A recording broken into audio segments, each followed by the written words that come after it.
Oi pessoal, tudo bem? Bom dia a todos, companheiros e companheiras de jornada, rumo à luz, rumo à ascensão espiritual e planetária, tudo bem? Então, hoje é terça-feira, dia 31 de janeiro de 2023 e nós vamos juntos dar continuidade aqui ao nosso trabalho de jornada de cura da criança interior através dos ensinamentos de um curso em milagres, né? Começando aqui pela nossa lição de hoje, que é uma das mais poderosas de todo o livro de exercícios, na minha opinião, e que diz assim: eu não sou vítima do mundo que vejo, né? A ideia de hoje é a introdução para a tua declaração de liberação. Então, se eu não sou vítima do mundo que eu vejo hoje, eu também não era vítima do mundo que eu via quando eu encarnei nesse planeta, não é? E aí essa lição, ela passa a ter tudo a ver com o nosso trabalho de cura da criança interior, porque aqui, né, aqui nesse exercício, a gente vai dissolver um dos pilares do sistema de pensamento do ego, que é a consciência de vítima, que é eu dizer que o outro está me fazendo mal, que a minha vida não dá certo porque o meu pai não me deu amor, que a minha vida não vai adiante porque a minha mãe era uma megera, né? Que a minha vida profissional não é bem sucedida porque o meu pai me abandonou quando eu tinha 3 anos, né? Então isso é muito importante, essa lição de hoje, essa compreensão desse texto de hoje é muito importante. Então eu vou pedir a você que se reporte aos vídeos de 2021 e de 2022, onde a gente faz uma discussão bastante aprofundada da metafísica dessa lição maravilhosa, que é a lição 31, eu não sou vítima do mundo que eu vejo. E eu vou dizer uma coisa para vocês, meus queridos. Quando a gente transcende, ultrapassa essa consciência de vítima, as portas que se abrem nas nossas vidas são inacreditáveis, porque elas são as portas da cura. Elas são as portas do aprendizado. Elas são as portas que o universo está abrindo para mim, para que eu possa compreender qual é a minha parte nos acontecimentos da minha vida. Porque é só a partir desse entendimento, dessa compreensão e dessa cura que eu vou poder efetivamente passar por mudanças positivas na minha vida, tá? Eu queria dizer para vocês que o microfone chegou, ele é maravilhoso, ele tá aqui, tá? Olha ele aqui, tá? Ele acende, ele é muito bonito, é um microfone de jogar videogame, só que eu ainda não consegui configurá-lo, tá? Então a gente hoje ainda tá com o microfone da câmera. Eu tô com medo de que eu vá ter que comprar um software, um programa, né? Para efetivamente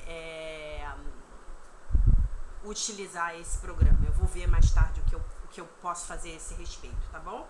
Então, por enquanto, hoje a gente ainda fica com o microfone da câmera, tá bom? Então, como é que a gente vai praticar essa lição no dia de hoje? Lembrando, eu não sou vítima do pai que eu vejo. Eu não sou vítima da mãe que eu vejo. Eu não sou vítima da infância da qual eu me lembro. Eu não sou vítima da minha infância, da infância que eu tive, tá? Vai ser assim que a gente vai praticar. Muito bem.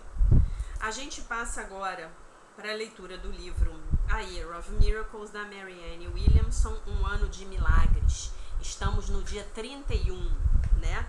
E aí o texto dela diz assim: com cada respiração, em cada respiração, eu inspiro o amor de Deus. Então, em cada respiração, eu inspiro o amor de Deus. Amor e poder infinitos estão disponíveis para mim, sempre que eu me lembro de quem eu sou, né? De quem eu sou verdadeiramente, o Filho de Deus, perfeito, inteiro, completo, maravilhoso, sem pecado. Eu sou uma criança do universo. Eu sou um pensamento na mente de Deus, né? Mente de Deus aqui com letras maiúsculas. Para sempre rodeado e sustentado pela substância da mente divina.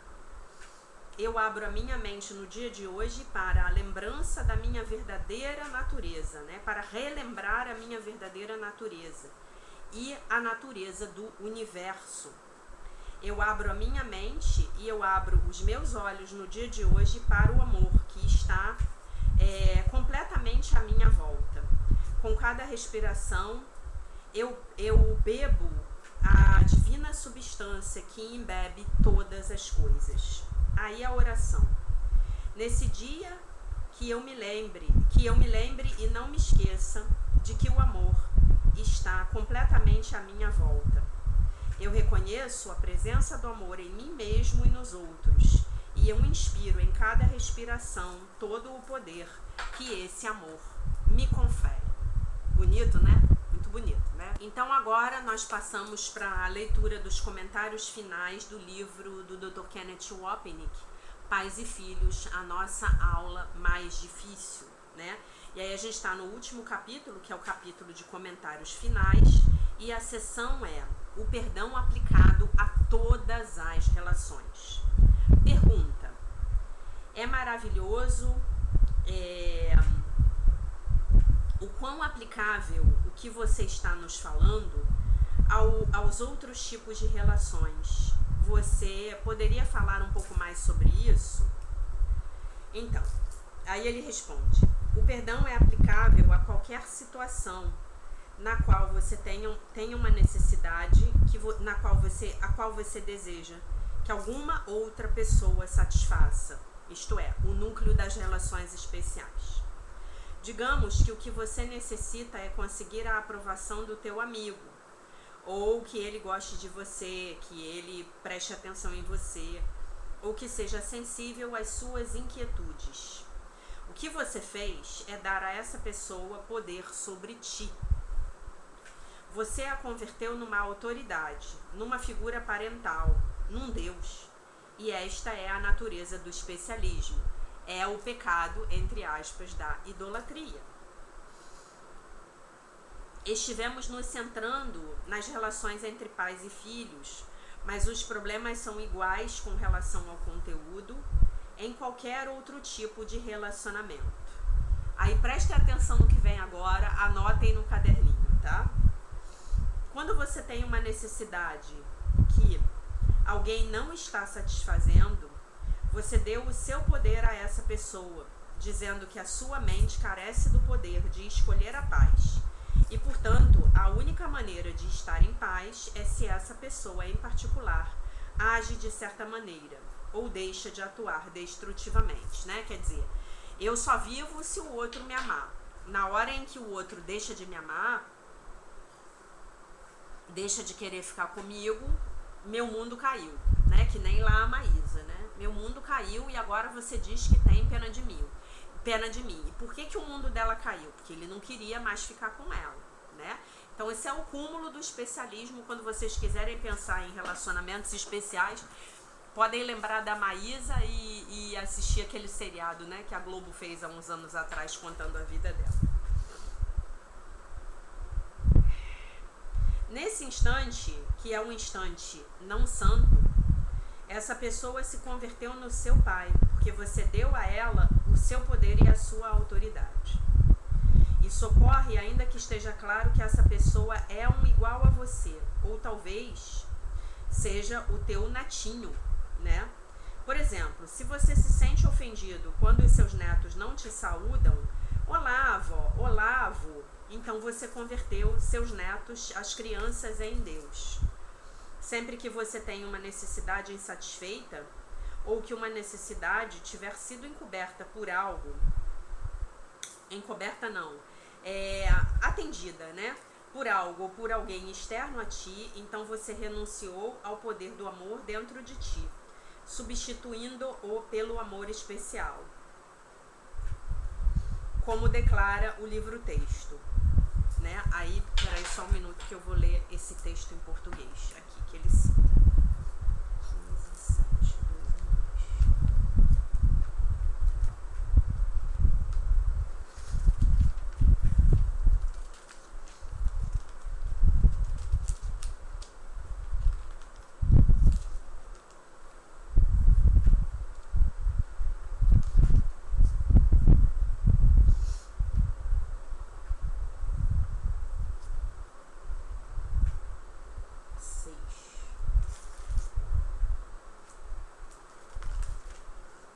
Tens tão pouca fé em ti mesmo porque não estás disposto a aceitar o fato de que o amor perfeito está em ti. E assim buscas do lado de fora o que não podes achar do lado de fora. Então, na verdade, a nossa busca única é o amor e a paz de Deus, né? São o amor e a paz de Deus. Eu te ofereço a minha fé perfeita em ti, no lugar de todas as tuas dúvidas. Mas não te esqueças de que a minha fé tem que ser tão perfeita em todos os teus irmãos como o é em ti, ou seria uma dádiva limitada para ti. No instante santo, nós compartilhamos a nossa fé no Filho de Deus, porque reconhecemos juntos que ele é totalmente digno dela, e em nossa apreciação do seu valor não podemos duvidar da sua santidade. E assim nós o amamos. Amamos quem? O nosso irmão, né?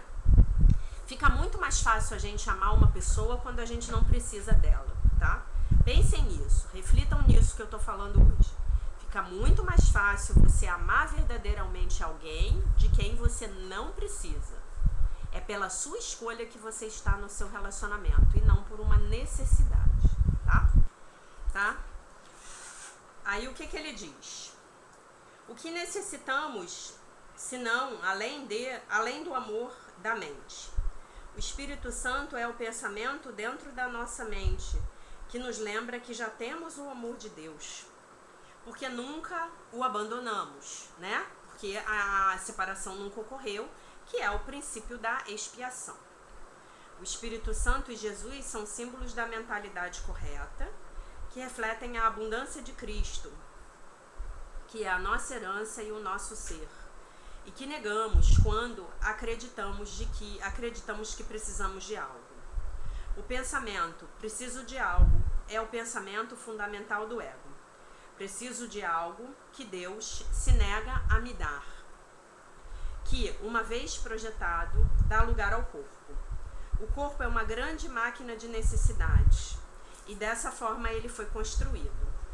Precisa de oxigênio, comida, água, descanso e proteção dos elementos da natureza, né?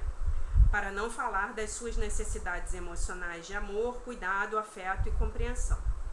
O corpo não pode evitar estar necessitado, porque ele surgiu do pensamento de necessidade. E as ideias não abandonam a sua fonte. Então, por que o corpo surgiu do pensamento de necessidade? Porque o corpo é originado pelo ego. E o ego é, em primeira mão, o pensamento de necessidade, de separação, de limitação. É a tríade ímpia, né? Que é o pecado, a culpa e o medo. Recordemos como Jesus descreve isso quando ele diz que pedimos um favor especial a Deus. Quando esse pedido foi negado, nós dizemos: Deus é um pai não amoroso. Isto significa que quando Deus não nos concedeu o nosso desejo, quando exigíssemos que ele nos amasse nos nossos termos, olhando-nos como entidades separadas, dizemos a Deus praticamente: vá para o inferno.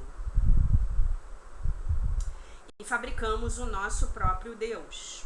Entretanto, nos sentimos assoberbados pela culpa subsequente, que exigia que Deus fosse um pai não amoroso, que nos perseguisse e que com ira vingativa nos destruísse. Esse é o mito que subjaz a todas as coisas do mundo, sendo os corpos projeções deste pensamento arquetípico, né? Os corpos exigem uma atenção especial, favores especiais, e têm necessidades especiais, e amam aqueles que satisfazem essas necessidades, e odeiam todos aqueles que não satisfazem essas necessidades. Esta, portanto, é a natureza das nossas vidas, aquilo que, ao crescer, devemos superar e soltar. Quer dizer, quando a gente amadurece psicologicamente, a gente tem que deixar tudo isso para trás. O propósito de um curso em milagres é fazer com que olhemos esse sistema de pensamento para esse sistema de pensamento e digamos: não preciso do meu especialismo, porque eu já tenho tudo de que necessito. Não quero ter o ego como mestre, porque isso não me faz feliz. O ego não me faz feliz. especialismo estabelece uma identidade e uma vida que nunca podem estar em paz, porque têm necessidades que exigem atenção e satisfação, tanto física quanto emocional. Quem poderia estar em paz num sistema de pensamento assim? À medida em que envelhecemos e o corpo entra em decadência, né, as nossas necessidades são exacerbadas. Mas, então, a máquina de necessidades que é o corpo foi feita para desmoronar, o que sujeita ainda mais a nossa atenção, o que leva ainda mais a nossa atenção ao mundo que vemos, considerando que ele existe para satisfazer as nossas necessidades do nosso ego-corpo, né? Tudo é uma camuflagem para nos manter afastados da mente, onde reside o verdadeiro problema, a nossa decisão de negarmos a lembrança do simples fato de que não temos necessidades. Quer dizer, o que ele está falando aqui é que quanto mais a gente se conecta com Deus, né, entra em meditação, entra nesse estado de no instante santo, mais a gente vai ser criterioso com as nossas necessidades, né? Muito provavelmente a gente vai precisar de cada vez menos coisas, né, do lado de fora. E aquelas coisas que efetivamente nós continuarmos precisando, elas vão chegar pra gente, né, sem esforço.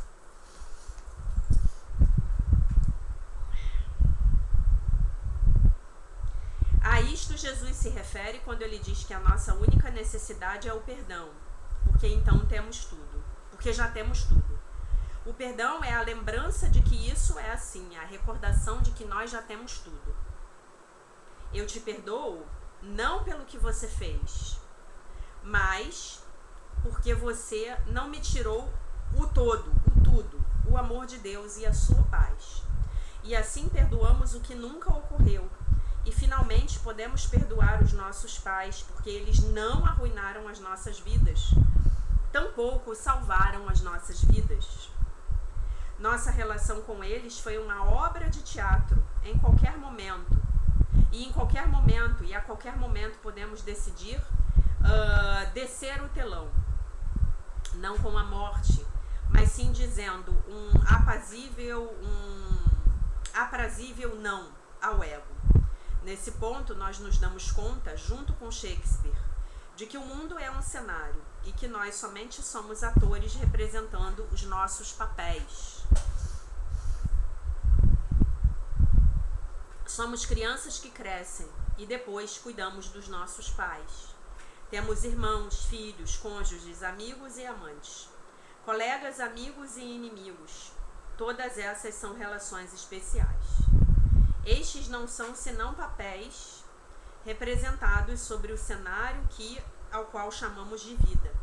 Entretanto, quando a tela cai, né, quando o telão cai, somos iguais, porque na verdade tudo é somente uma única obra com um único ator.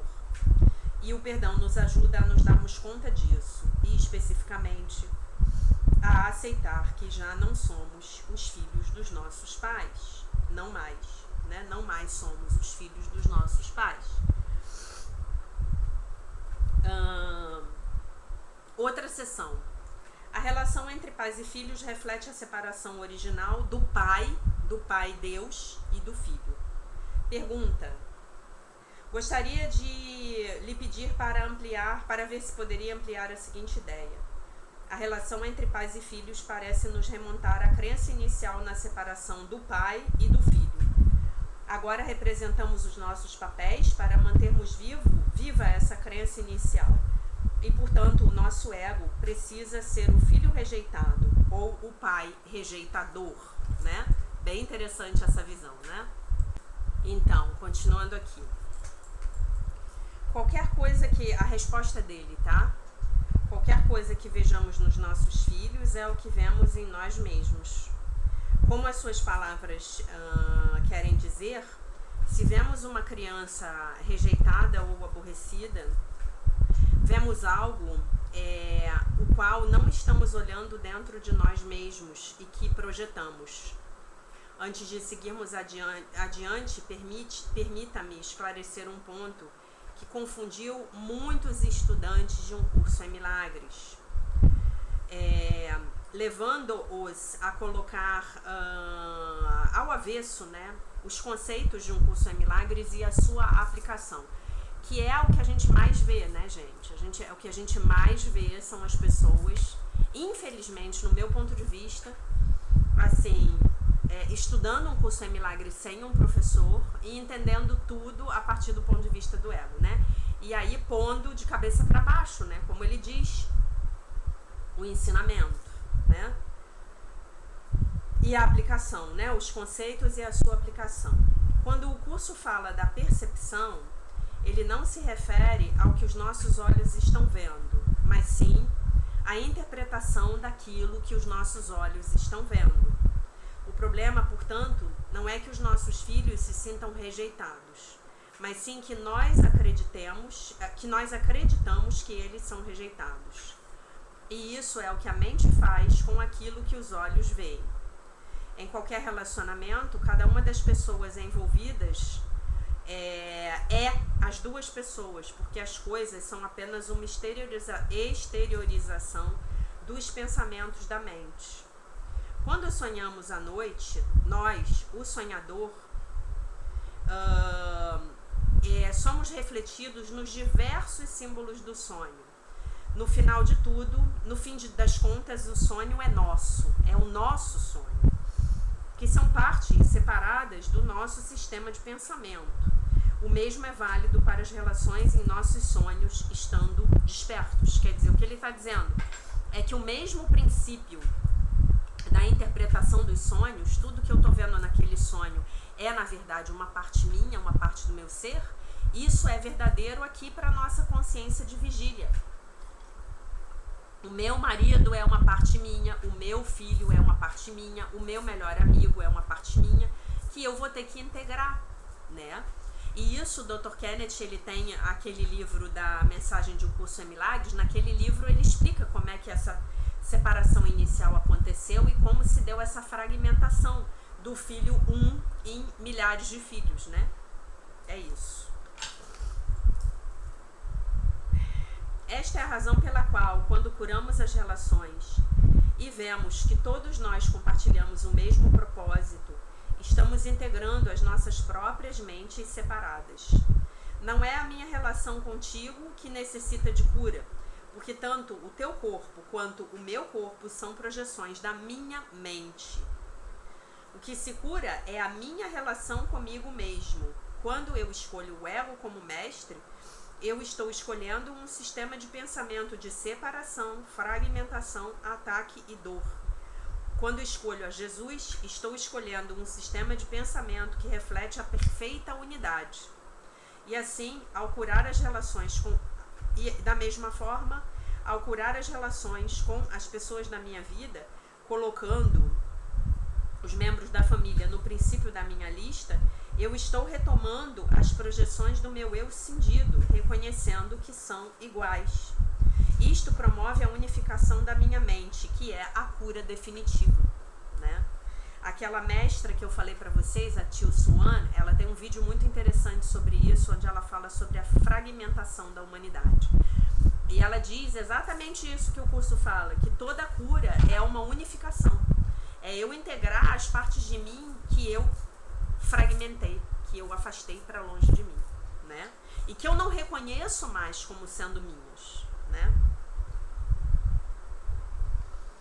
Agora podemos ver porque os relacionamentos são tão importantes. São o único meio de se colocar em contato com o problema real, que é a ilusão da separação. Quando um curso em milagres fala de relacionamentos especiais e de relacionamentos santos, ainda que o contexto costume ser as relações com as pessoas, o que na verdade quer dizer que somente há uma relação especial, né? O que ele está dizendo é que somente há uma relação especial, a que nós temos com os nossos egos, e uma relação santa, a que temos com Jesus ou com o Espírito Santo. Projetamos qualquer das duas sobre as pessoas das nossas vidas. Lembrando que as relações especiais que a gente tem com o ego, elas podem ser relações especiais de amor, tá?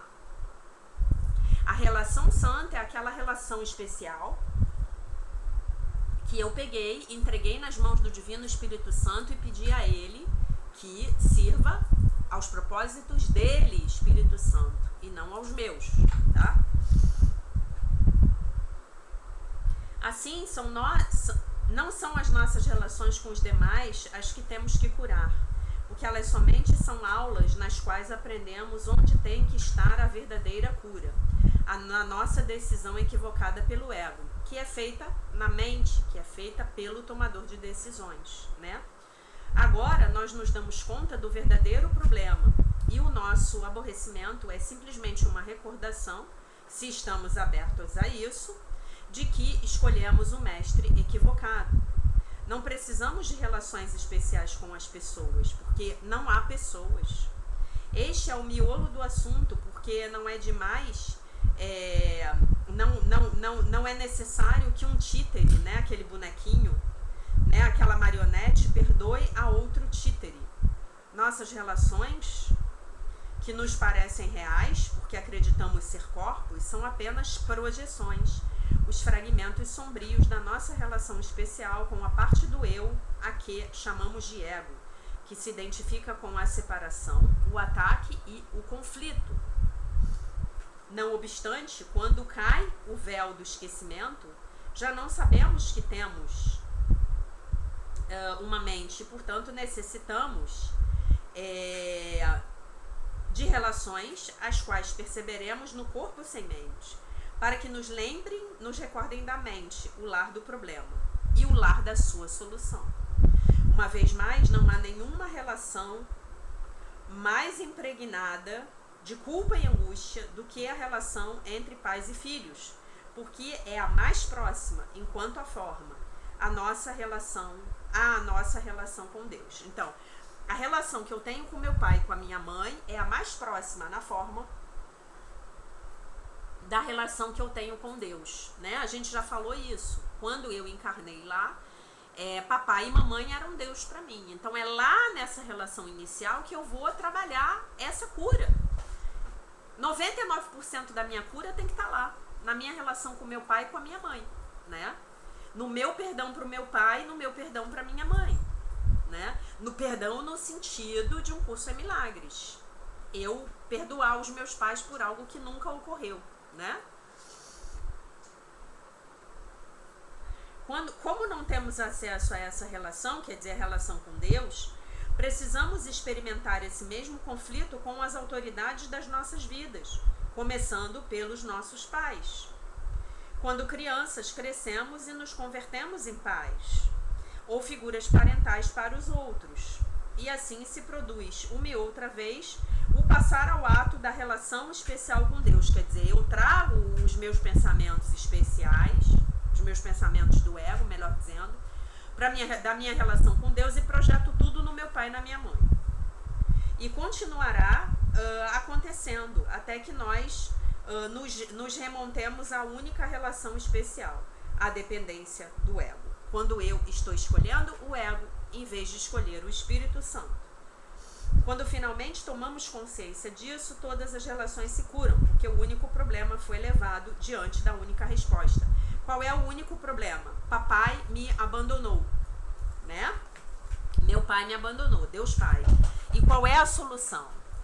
Isso não é verdade, isso é uma ilusão, a separação nunca ocorreu, de forma nenhuma. Isso é uma percepção que você tem quando você está identificado com a sua mente egóica.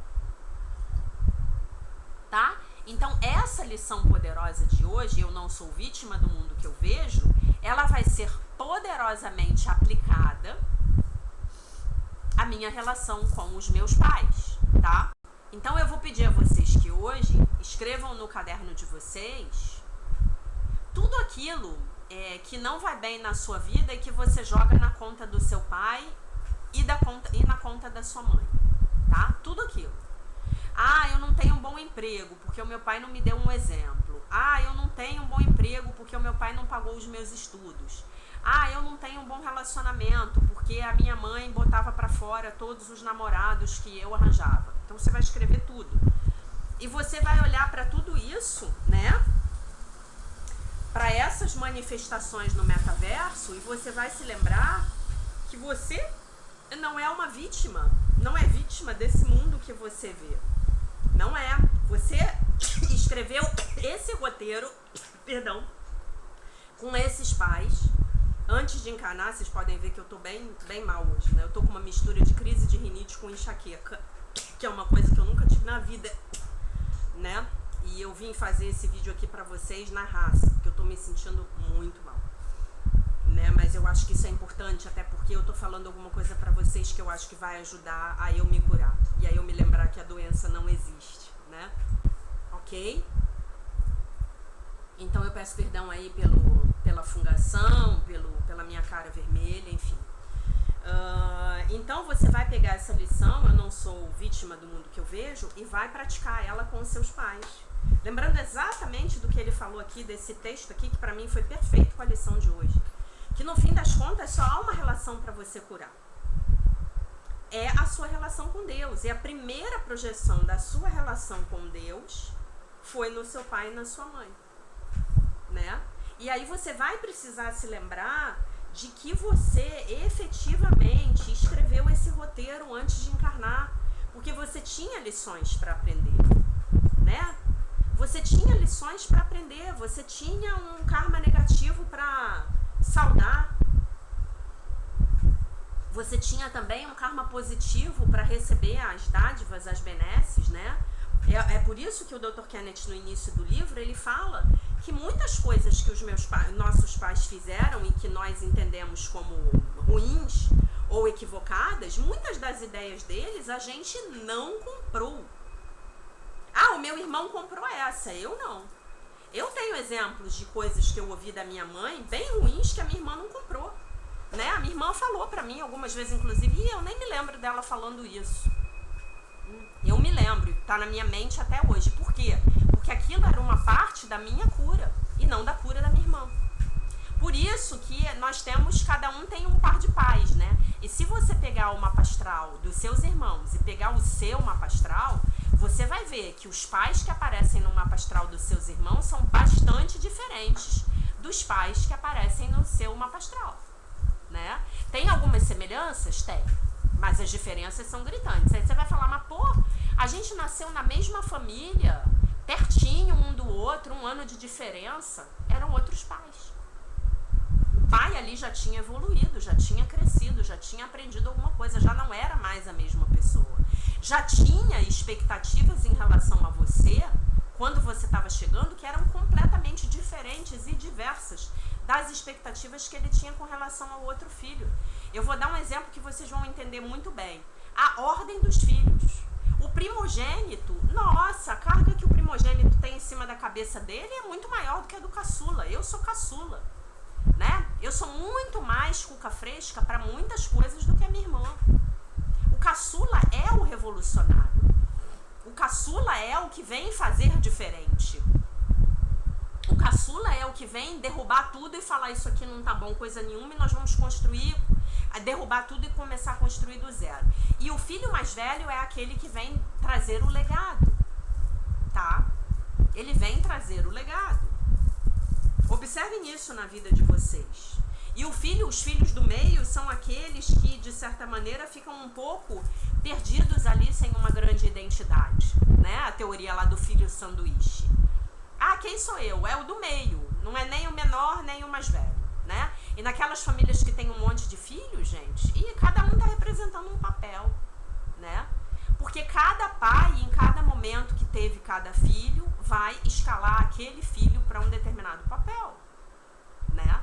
Então pensem sempre nisso. Olhem para a constelação familiar de vocês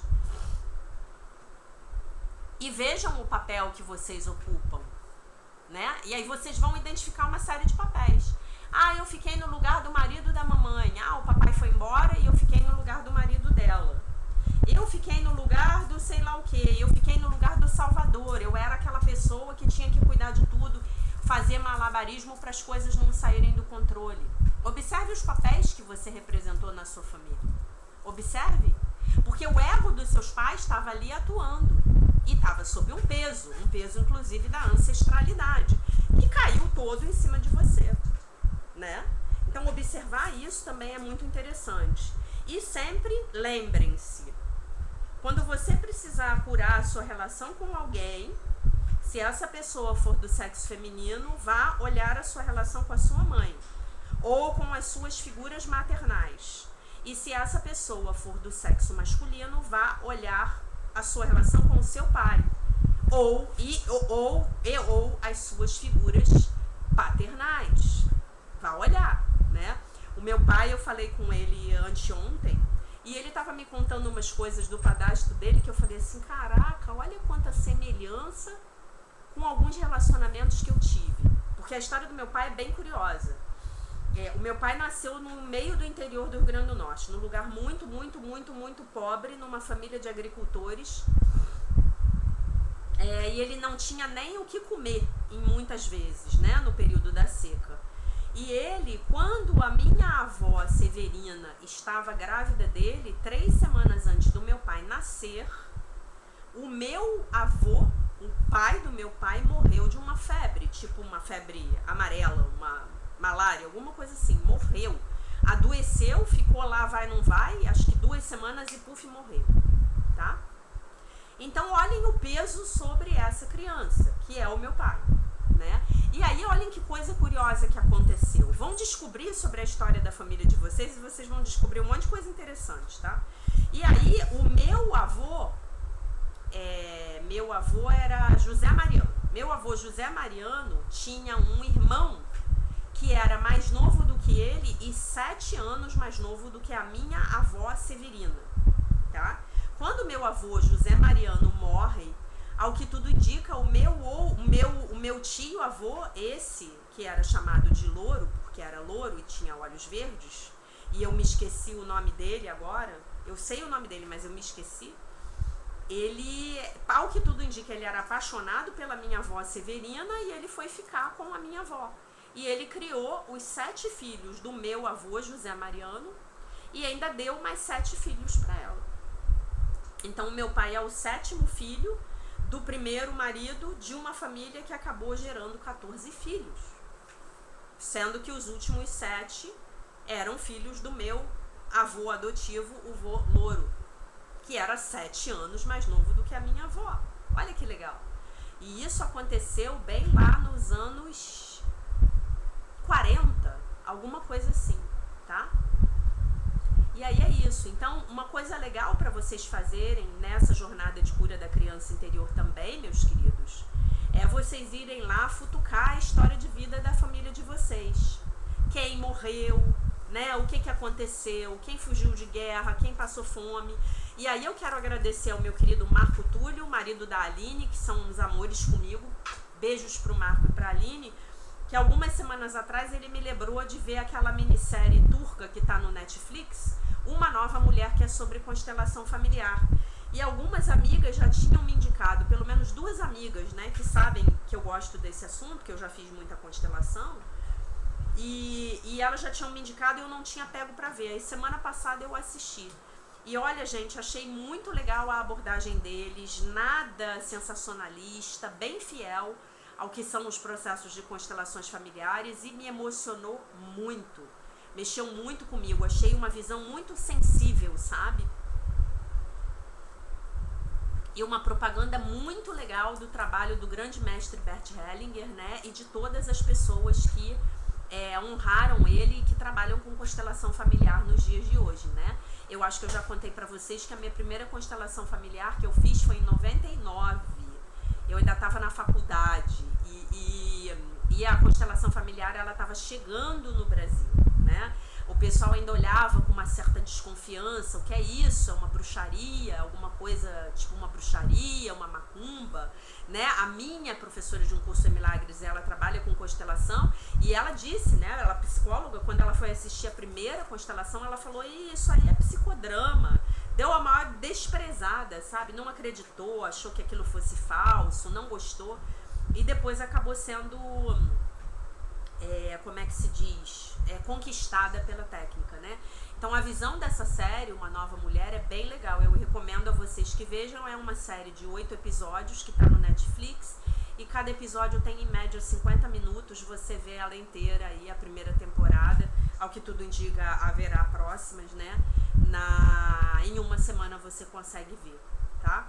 Então o recado que eu vou deixar para vocês hoje é: entendam, né? E eu acho que isso, a constelação ajuda muito a gente a entender, né? Que nós estamos refletindo, como o Dr. Kenneth fala, padrões não resolvidos dos nossos antepassados também. A gente veio aqui também para finalizar negócios não acabados deles, né? E isso aparece na Bíblia, quando alguém lá, acho que é no Antigo Testamento, diz: e conhecereis os seus frutos pelas próximas 7 gerações, alguma coisa assim, tá bom? Então, meus amores, hoje eu vou terminar o vídeo um pouco mais cedo, eu tô me sentindo muito mal. Eu quero agradecer a vocês pela audiência.